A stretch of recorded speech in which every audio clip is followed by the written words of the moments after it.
Hello, welcome to Robbie Lobby Motorcycle Riding Playlist.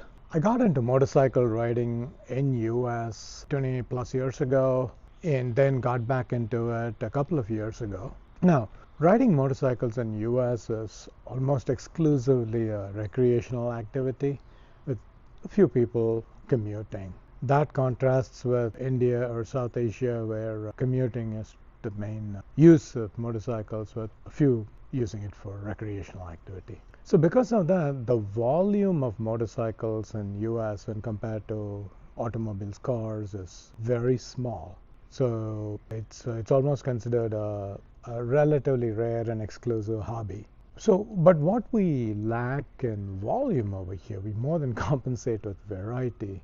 I'm fascinated by the different kinds of motorcycles I come across when I go for riding. There's so many types and many of them having their own custom accessories or custom builds. So I thought of creating this playlist to interview people about their motorcycles and their riding experiences. So this is not going to be a technical overview of the motorcycles, but more on a personal level how an individual connects with the motorcycle for their purpose. So I'm going to start with my motorcycles. The one behind me is BMW 2016 BMW GSA model. So let's take a look at it. Let us quickly walk through the features, the bike itself and the features that comes with it, and also some of the things I've added to the bike. So first of all, this motorcycle belongs to the adventure category. And in the adventure category, the most famous bikes, I would say, are the GS series of BMW. So what sets apart an adventure category? One of the first things you'll notice is that it has a very long fork travel, and they almost always have spokes, which are more tolerant for shock on the wheels rather than cast wheels. And you will also see a good bit of clearance for wheel travel in the back also. And you would see, in general, a generous amount of protection equipment. The nice thing about the GSA is that it comes as standard with many of the protection equipments like engine guard, the body guard, engine guard underneath. All right. So this is a 1200cc motorcycle with this formation of engine is called twin boxers. As you see over here, this is one engine, and horizontally opposed on the other side, there's another boxer engine. And the nice thing about these things is that since the engine top of the engine is right over here, they say it's easy to service on the field. And one of the main things that sets apart the GSA, the GS Adventure, from the regular GS model is the capacity of the fuel tank. I think this is about 7+ gallons, close to 30+ liters. So what have I done on top of the standard motorcycle? So one of the few things I've added is I've added a headlight guard over here. So this, what you're seeing over here, is actually a replacement over the existing headlight, and it's an extra layer of plastic.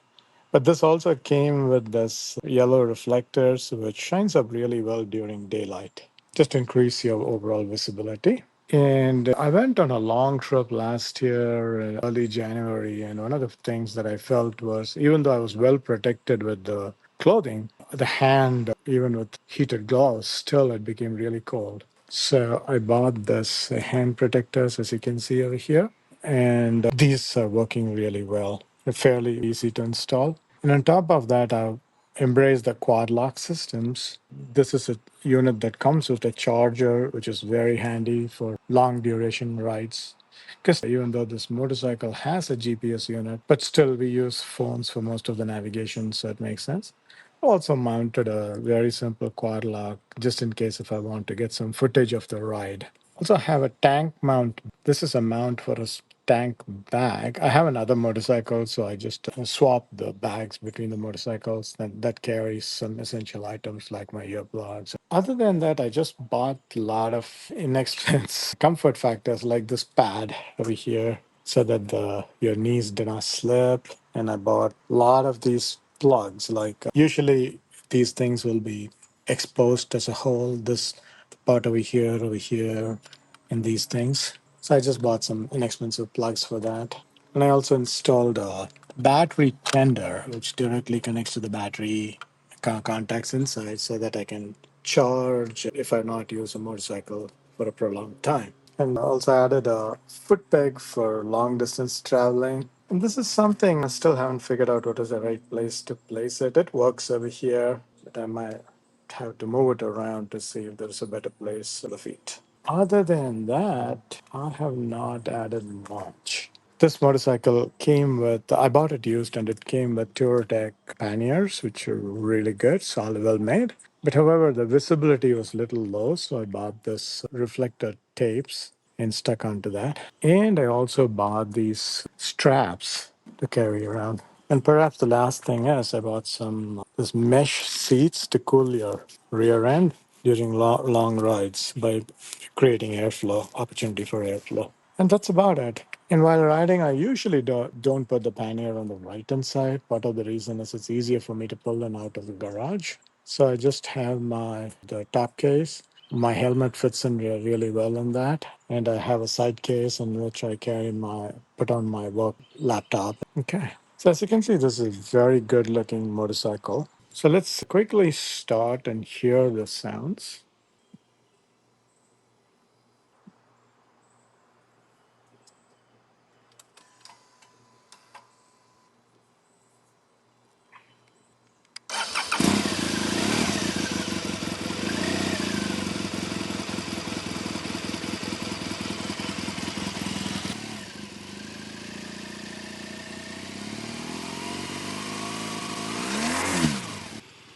As you can see, the yellow does show up quite well. The bike does light up quite well. The newer models have gone away from this analog type of instrument cluster to completely digital instrumental cluster. But in the process, they have moved some of the switches to be electronic. And that I think is a pain. The one switch that I really like over here, for example, is this heater, like a grip heater switch, which is right here. So when you're riding, if you want to turn it on, you just press it a couple of times to increase the intensity and then turn off. Whereas in my new motorcycle, I had to go through menu options and it's a 7 step process, which is extremely annoying if you have to do it while riding. And one of the gadgets that I added that I really like is this simple plastic tab that is such a stress relief on the wrist when you're riding. You place your palm on this and that's it. Like now you're not holding the throttle with your wrist but just by the weight of your arm. And that made a huge difference. A small thing that made a huge difference in comfort.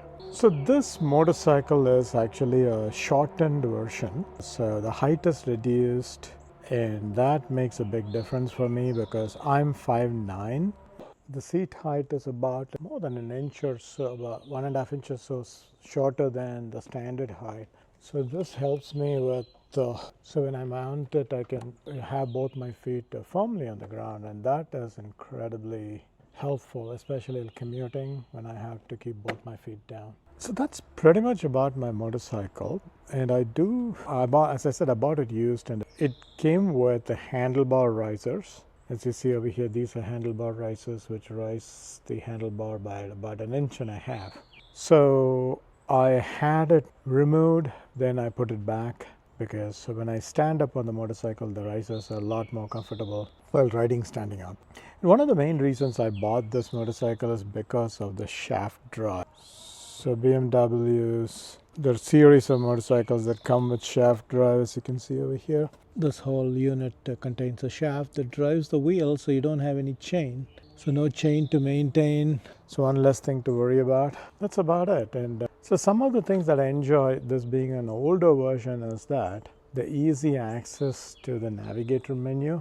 Even in my new motorcycle, to go to the navigator menu, it's a multi-step process where you have to go through multiple clicks to get to the navigator menu, whereas here with this, it is just a flip of this control and you are there in the menu.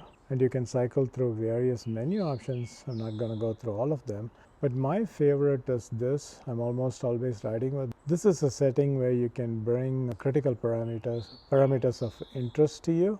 So the speed is right in your face with the fuel range, things that I care. And since we ride a lot in mountains, I have the altimeter up, the elevation up, of course the time. So these are the four things that matter to me more. Of course, I can bring in other parameters too by simply calling out the settings over here and increasing the number of fields to 16. So it brings in a lot of information, but then makes it hard to read while riding. So I usually, and even for these things, you can change the parameters too to show whatever for each of these positions. You can change what parameter you want. So I like this aspect, but I'm almost always riding with the 4 parameters set. The windshield is fairly effective. It does not have an automatic electronic razor. You have to manually raise it, which is inconvenient, and I found it very hard to do this while riding. This is one of the best investments I've made. You see, there's a lot of reports of water accumulating over here in the original switch, leading to expensive repair. So this is a couple of box cover, plastic cover, which has the same symbols as the actual switch. That is a very useful add-on. I'm really glad to have this machine for the last couple of years, and I've been riding fairly regularly. So the question I ask myself is, why do I ride? What keeps me? What makes me go through this process of putting up all the gears to go riding? To me, the motorcycle helps me to be with myself. There's no other way to put it. So my riding behavior is actually I commute to work daily, and I actually use the other motorcycle I'll talk about in the next video. This motorcycle is so well balanced, it actually feels like part of your body.